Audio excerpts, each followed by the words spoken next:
My name is Arthur Everett. Hi, I'm Emily Crum. I'm Jeff Davis. My name is Jennifer Hitchcock. My name is David Olson.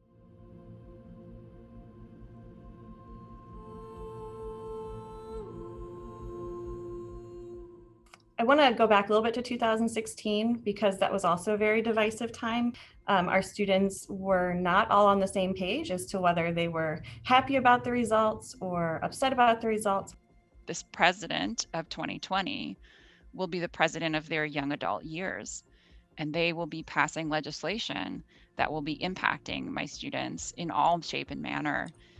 And to be engaged in that conversation about how to remedy structural problems is as important as any other policy conversation.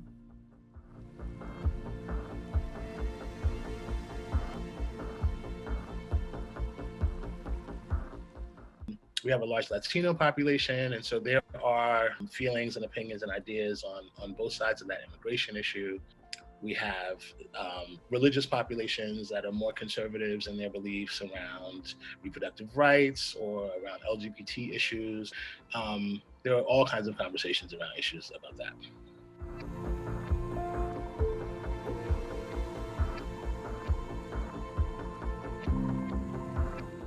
It's going to be very different this year because we are not expected to return to school in person until potentially the week before the election. So we won't have the community of the classroom built like I would normally have in an election year.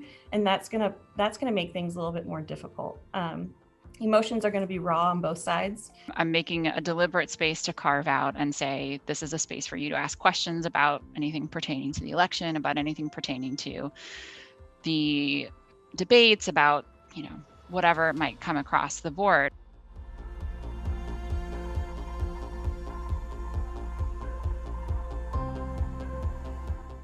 As students are exposed to politics, as they begin to be involved in politics and pay attention in politics, they are, number one, far more engaged and interested than they're portrayed to be. And number two, they inherently want things to be civil and reasoned and well thought out. With that focus on just, speaking to each other with respect and treating each other with dignity, that we're going to eventually see positive change no matter what.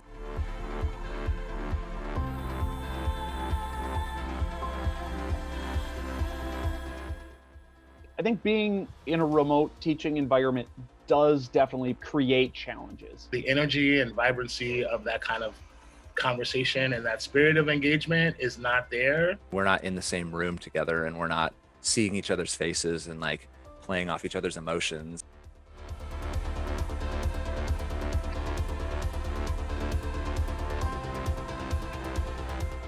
What I hope is my students take away from this process of looking at the news on a regular basis is increased criticality, but also the skills to be able to go examine multiple perspectives. I have found that parents tend to be, when they're the most upset, they're upset over this idea that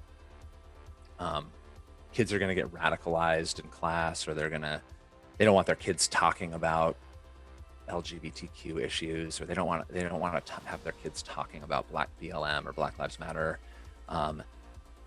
And I just think that we have to be bold in the face of that. I'm certainly hoping that my 18-year-olds who are able to vote on November 3rd or whatever that is are going to use their power to do so.